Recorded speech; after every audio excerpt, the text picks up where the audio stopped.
Bom dia, queridos alunos. Dando prosseguimento ao estudo da óptica geométrica, vamos entrar hoje em espelhos esféricos, tá bom? Nossa primeira parte, dividir o estudo, tá, do espelho esférico, tá, em duas partes, para que seja mais fácil o entendimento, tá bom? Beleza. Então vamos lá. O espelho esférico, ele sai de uma lente esférica. É como se você pegasse uma laranja e essa laranja fosse espelhada e você cortasse um pedaço dela.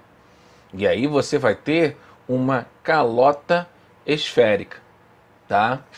Calota esférica é a formação, primeira ideia do espelho esférico, né?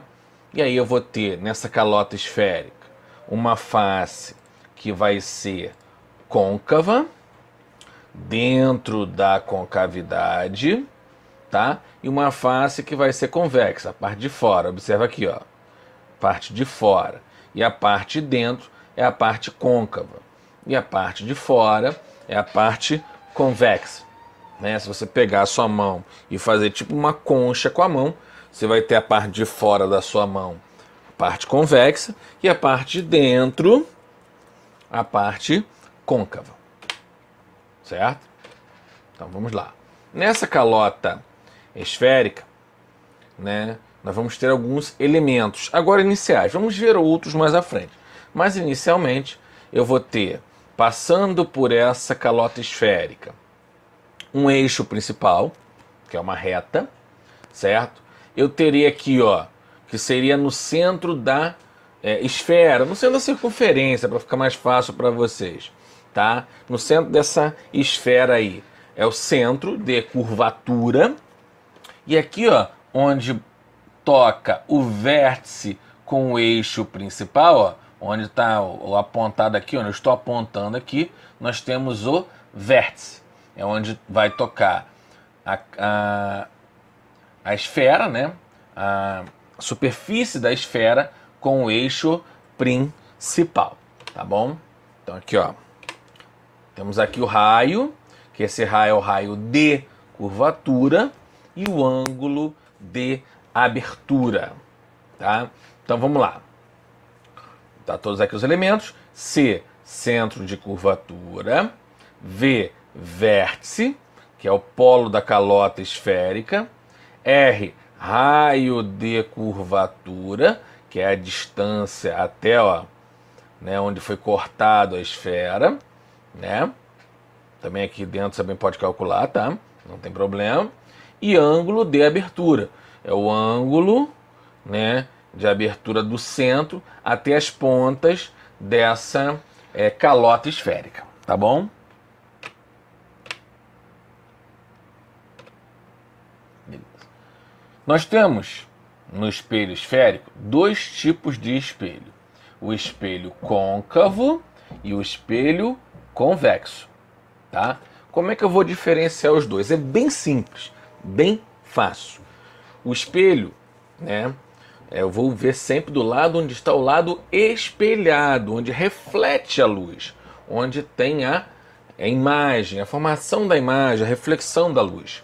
O outro lado vai ser sempre um lado opaco. E o que vem representado no espelho para você, e observa esses três tracinhos aqui, ó, tanto em cima como embaixo, está representando para os senhores o lado opaco.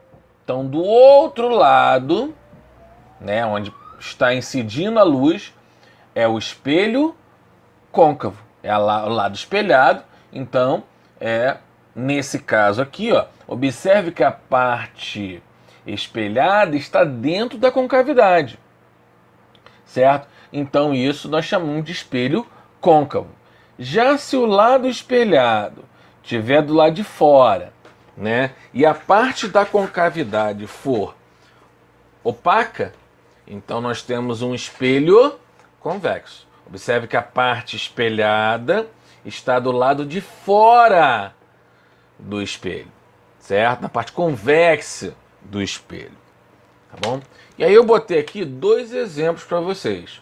Um exemplo de espelho côncavo e um exemplo de espelho convexo. tá? Esse aqui é aquele espelho dermatológico, que ele aumenta a imagem do rosto. Aqui, na verdade, você sempre tem dois lados, né? Um lado que é um espelho plano comum, o outro lado que é um espelho côncavo, que ele vai fazer aumentar o tamanho da imagem, o tamanho do seu rosto. Vamos ver isso mais à frente, quando falarmos lá na parte 2 de formação de imagens, tá bom? Já no espelho convexo, olha aqui, ó, o lado espelhado está do lado de fora, não está dentro do lado da concavidade. O lado da concavidade, dentro da concavidade, é opaco. Eu tenho aqui, ó, aqueles espelhos lá de supermercado, de ônibus, entendeu? De lojas grandes, né? Que ele tem a função de diminuir a imagem, ele diminui a imagem, tá? São espelhos de segurança, de câmera para utilização de sistema de segurança, tá? Esse é o espelho convexo. No ônibus, você tem na porta traseira um espelho convexo, tá bom? Então vamos lá. Então, quais são os elementos aqui do espelho? Nós temos um espelho côncavo, tá? Eu tenho vértice, eu tenho centro de curvatura e tem um novo elemento aparecendo aqui, que é o foco.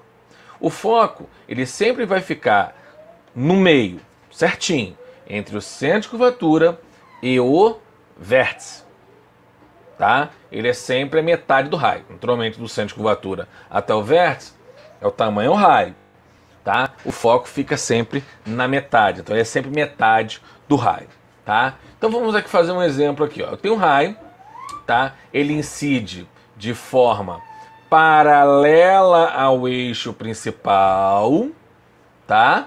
E perpendicular ao espelho.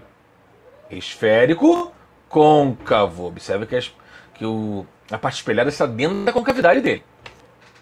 O que vai acontecer? Quando ele bater no espelho, ele vai refletir. Vai refletir passando pelo foco, tá?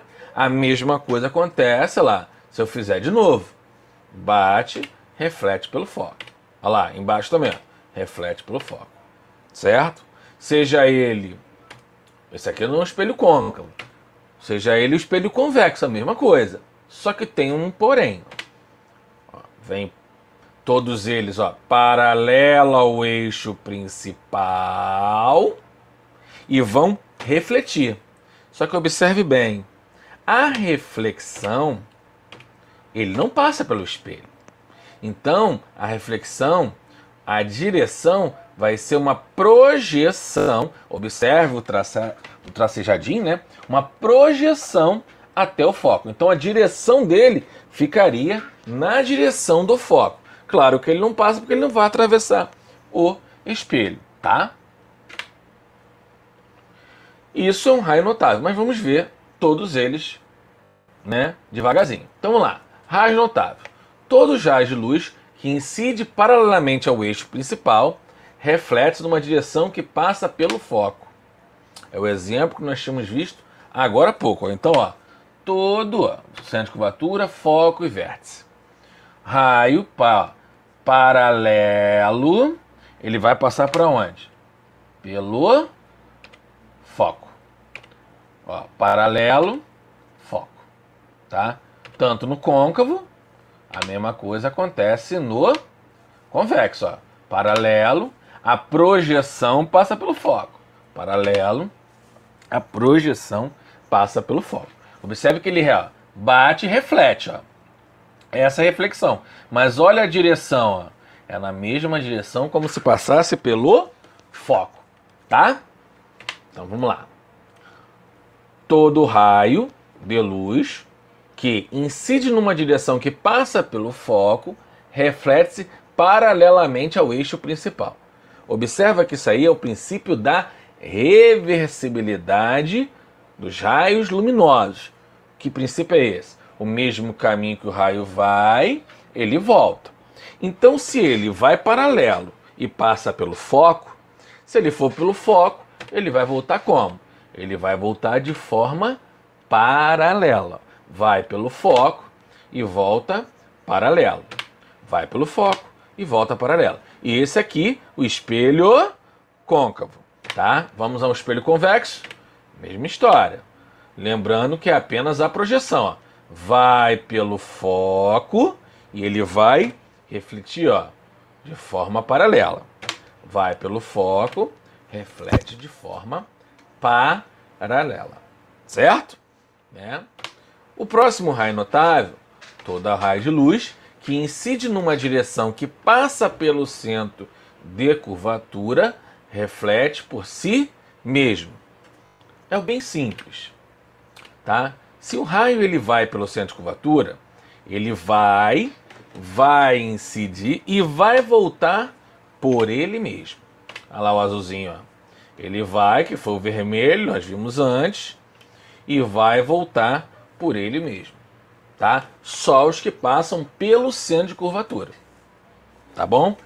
Côncavo, a mesma coisa acontece com o convexo. Lembrando que é uma projeção, porque ele não atravessa o espelho, ó. Vai e volta por ele mesmo. Vai e volta por ele mesmo. Certo? Todo raio de luz que incide no vértice do espelho reflete simetricamente em relação ao eixo principal. Então, ó, vamos lá. O que é simetricamente? O mesmo ângulo. Então, ó, eu tenho aqui, ó, centro de curvatura, foco, vértice. Incide pelo vértice, ó, reflete por ele, formando o mesmo ângulo, tá? Tanto no côncavo como no convexo. Só que o convexo, naturalmente, lembrando que o vértice está dos dois lados, certo? O convexo, ele não tem projeção, ele vai bater no vértice e vai refletir, formando o mesmo ângulo. Beleza? Ótimo. Vamos parar hoje, né? Até porque o vídeo não ficar muito longo e muito pesado, né? E o conteúdo não ficar muito pesado para vocês. Vamos parar por aqui, tá? Nos raios notáveis. Na semana que vem, no próximo vídeo, eu vou colocar a formação de imagens. Nós vamos ver cada imagem formada, tá? Pelo espelho côncavo e pelo espelho convexo, tá bom? E na semana seguinte, próxima semana, também colocarei a resolução dos exercícios que foram propostos na semana passada e que vocês deverão entregar esta semana, tá bom? No mais, fiquem com Deus e até a próxima semana.